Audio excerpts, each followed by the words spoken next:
So we are back at the Battle of Nicopolis from the Crusades 2 game from the Royalists and Roundheads family of games. Rob Markham's games published by 3W in the early 90s. This one came out in 94. I think in the history of these games, this is fairly late in the series, this particular game. So we're back here at the Battle of Nicopolis. Real quickly, what we have here, we just finished turn 1. We're about to start turn 2. We have a Christian Crusader army here under Sigismund. So these three formations online. Back here, there's a third formation over here. There's a third formation over here. They're all, there we go. So 3 formations there. They are each under reserve orders right now. They begin the battle under reserve orders if you use the historical orders. And a 4th Crusader formation, some French knights here under Jean Pure. Most of them charged the Ottoman skirmishers here. So on the Ottoman side, again, we have a skirmisher formation here, a mix of mounted and dismounted bowmen. Here is the main body. This is the main body of the Ottoman army under Bayezid. Here's Bayezid right here. A very good leader, by the way.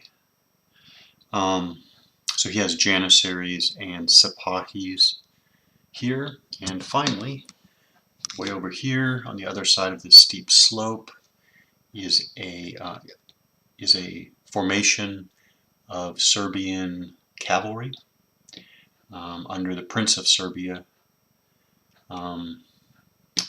allies, Ottoman allies. They have a reserve order. Bayezid has a stand order, and skirmishers don't follow command chits, so they don't have an orders chit given to them.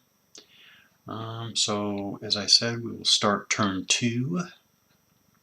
So this is 10 o'clock in the morning. Was it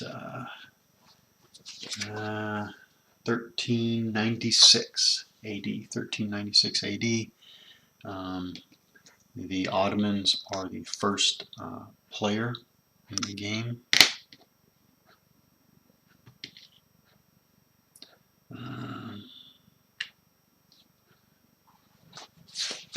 So we start off with the order phase, and in the order phase, we tend to change commands, and we definitely want to try to change some commands. I think Bayezid is going to hold off and see what the skirmishers can do against the charging French knights. But on the Crusader side, we definitely want to look at maybe Sigismund will keep his main body under reserve orders, but we'll figure out what to do with these 2 flank formations. In doing that, let's review what the reserve command chit does. There are 6 orders in the game, and I definitely have not used, in the past, I've definitely not used these 6 orders equally. I think there are some that I've never used. There is a retreat command chit, and for whatever reason I've never had an opportunity to use it, although maybe I'm missing the nuances of how you use these 6 orders. So the attack command chit, used very, very often, basically must move at least half of the movement allowance rounded up to their full movement allowance, must end closer to enemy units. If you begin adjacent to enemy units, you must remain adjacent. There's a combat a die roll modifier in melee bonus. Combat units in enemy ZOC must perform combat. This is very important. Units with attack command shit in enemy ZOCs must perform combat, either fire and or melee. So you can just fire. You can fire in melee, remembering that if you fire and melee, you must melee the same unit you fired at, or you can simply melee, but you must do some form of combat. Crusader heavy cavalry units have special abilities under the attack command chit. Then we have the advanced command chit. I use this fairly often as well. So in advanced command chit, you can move up to your full movement allowance, but you must end the turn 1 hex closer to or remain adjacent to the nearest enemy combat unit. And that is something to remember to pay attention to, the nearest enemy combat unit, not just any enemy combat unit. No modifiers in melee. The stand command chit, used very often, probably just as often as the attack command. You get a bonus when you're defending in melee, and you may move 1 hex only during the movement phase, so it allows a little bit of redeployment, and it's a good defensive order to be under. Now we have the retreat command chit. Again, I don't think I've ever used this, so what does it say?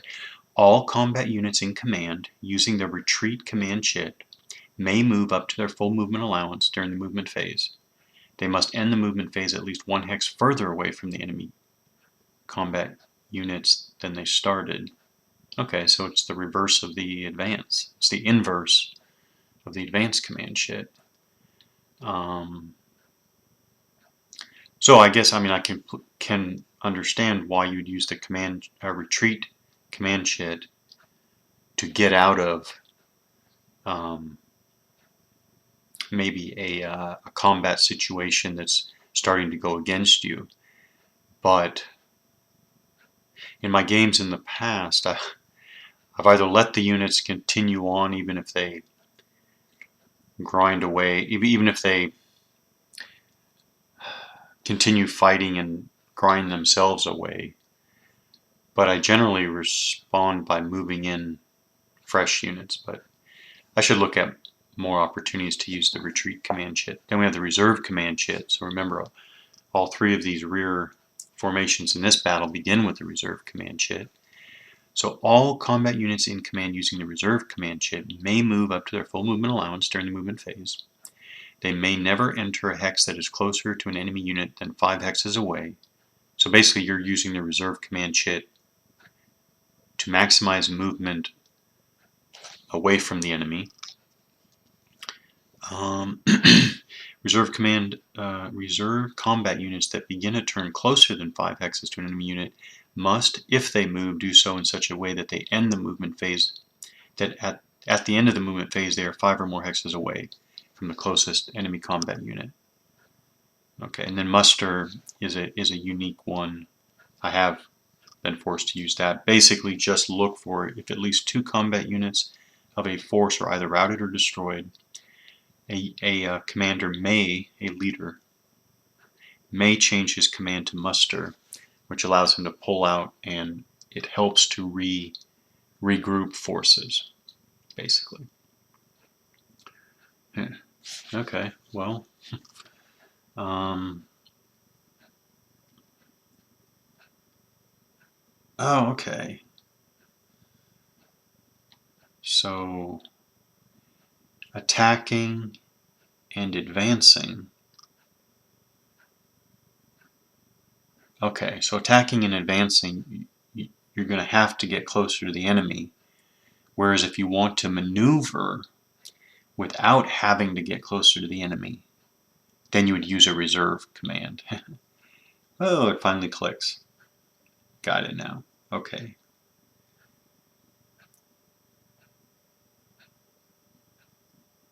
So that's a better interpretation of the meaning of the reserve. Okay. All right. So maybe we don't want to. Maybe we don't want to change these reserve orders yet. Maybe we want to let these flank formations march around the Ottoman forces first. We'll do that. So we'll hold off changing the orders this turn. Okay, so now we go to the first player's movement phase. So that's the Ottomans. Movement phase again, 2 steps. First check for out of command, then move. There hasn't been a lot of movement. Skirmish units are never out of command, so there is no issue here. Everybody's in command, so now we move. Not sure I won't want to move too much.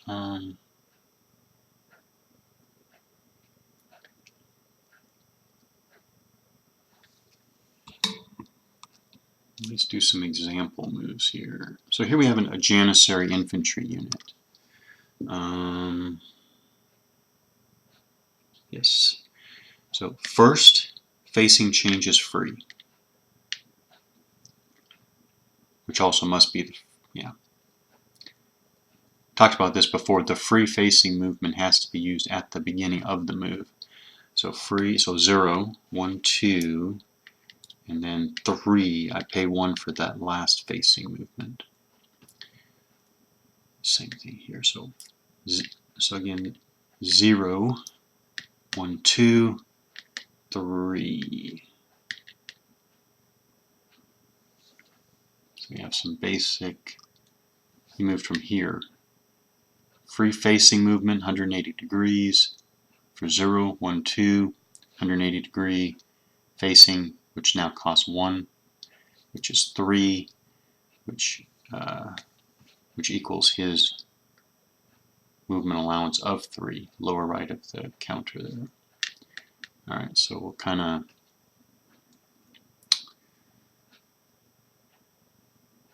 refuse the flanks here, basically, for Bayezid's formation. And then, now, Zox.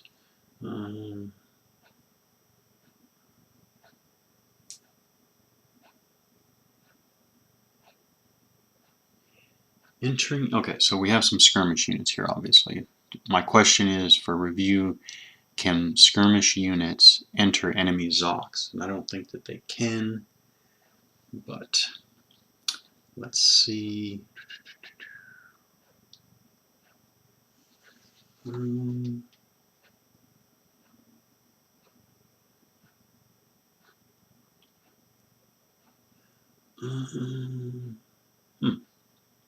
Where are the unique aspects of skirmish unit? There we go. There we go. It's under skirmishers and command. And I'll just review all this. Good review. Skirmish units, foot, horse, spear, bowman, or militia, are moved independently and ignore the command chits. Skirmish units have the following restrictions and abilities. They may not enter an enemy combat unit zone of control. They may move adjacent to an enemy skirmish unit as long as they are not entering another enemy unit SOC. I've never understood that. I've never really gotten the significance of that last clause, as long as they are not entering another enemy unit SOC.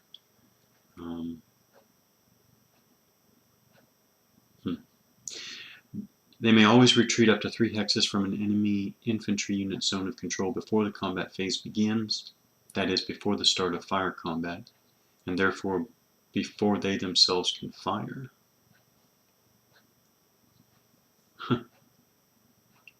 That,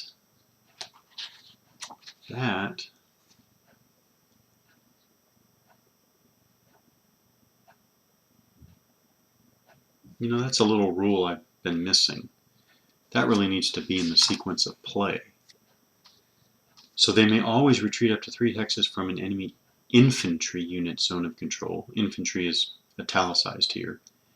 before the combat phase begins. That is, before the start of fire combat, and therefore before they themselves can fire.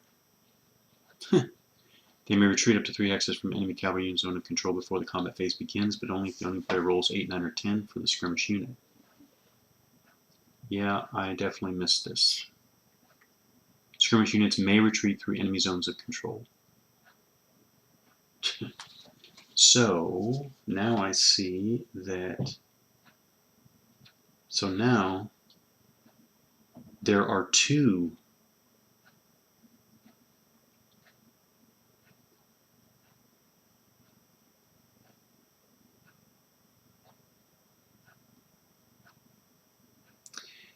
Yeah, I definitely missed this, and I think I messed this up in an earlier game.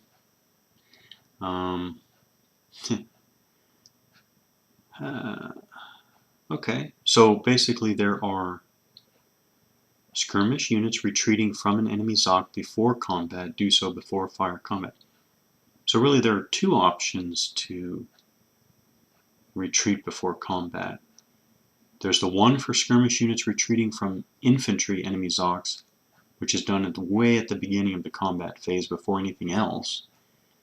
Then there's the second option to attempt to retreat before combat, which is actually retreat before melee, which is step 3 of the melee procedure.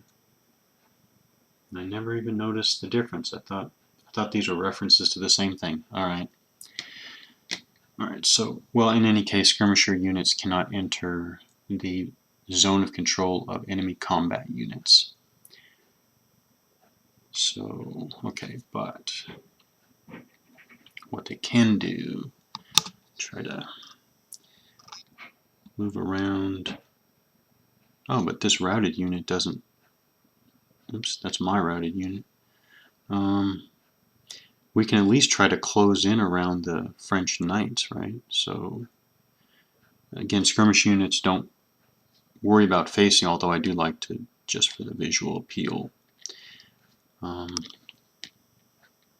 face them. So 1, 2, 3, 4.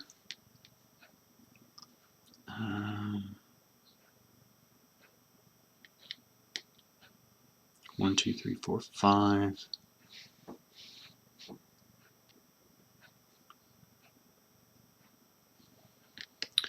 1, 2, 2, 3, 4.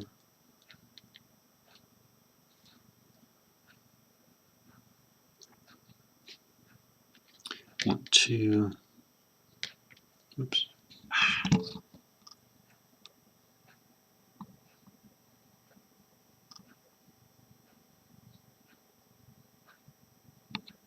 So he moved around here. 1, 2, 3. So they have clear lines of fire. Alright, so I think that's all for the Ottoman movement. So we go to the combat phase. So retreat before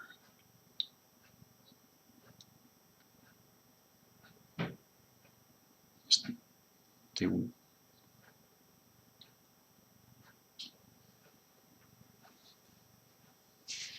I don't see any options to retreat before combat. So we go to defensive fire. I don't think we have any. We don't have any defensive fire because the French knights don't have fire capability, and the units, the Crusader units that have fire capability, are still too far to the rear.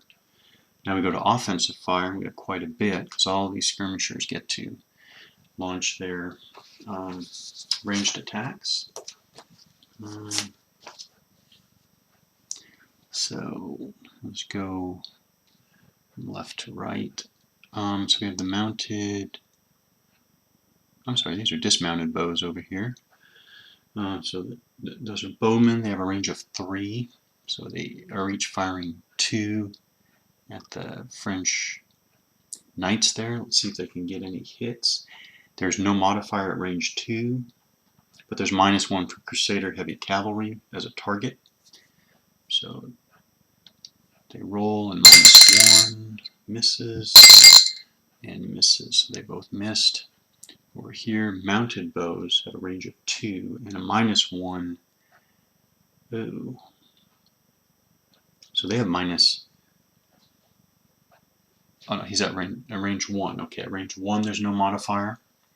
-1 for target's head. Okay, he misses. Dismounted bow here. That 1 away is +1. Dismounted bow, sorry. Dismounted bow, 1 hex away is +1 for range, which offsets the -1 for Crusader Heavy Cavalry, so it's even. There we go. He rolls a 10. So a 10 on the bow column is a 1. So they inflict some losses. They're both charging heavy cavalry. Charging heavy cavalry.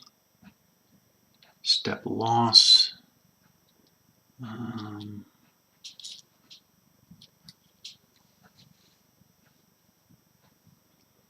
Step loss there. Top combat unit in the target hex suffers a step loss, and all combat units in the hex check morale.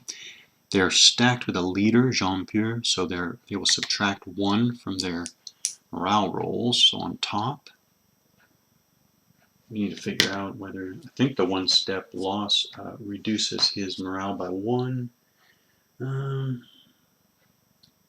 Yeah. So it is his charging morale is 8. -1 for the step loss is 7. Ooh, he rolls a 9. We subtract 1 for the leader's 8, but 8 still exceeds 7. So he fails morale. So I think he's also going to immediately go out of charge mode.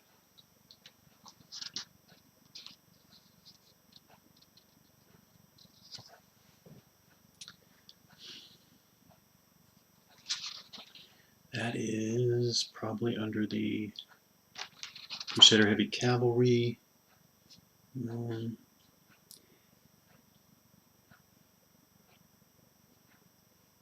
Charging Crusader Heavy Cavalry units that fail a morale check in melee. This is fire.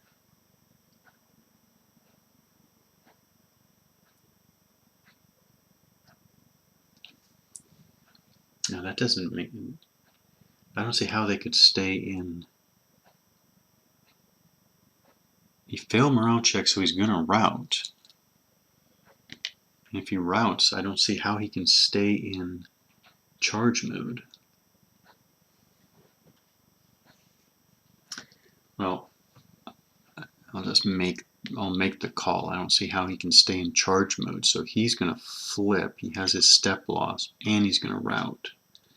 But we'll knock out the morale check for the guy under rolls a 6. -1 for the leader's 5, which is well under his 8. So, and of course here, I don't think it's spelled out anywhere. But Jean-Pierre, I think, has the choice. He can retreat with the routing heavy cavalry, or he can stay with the unit that passed his morale check. And because he's charging, I think he's going to stay with the charging heavy cavalry that passed his morale check. So they retreat. This is a failed morale check.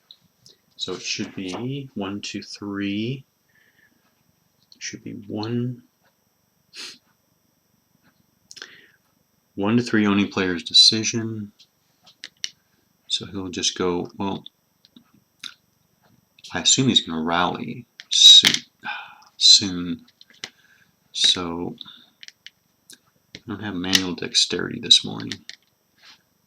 I'm only going to rout him once because I don't think he's in too much danger of being attacked again soon. And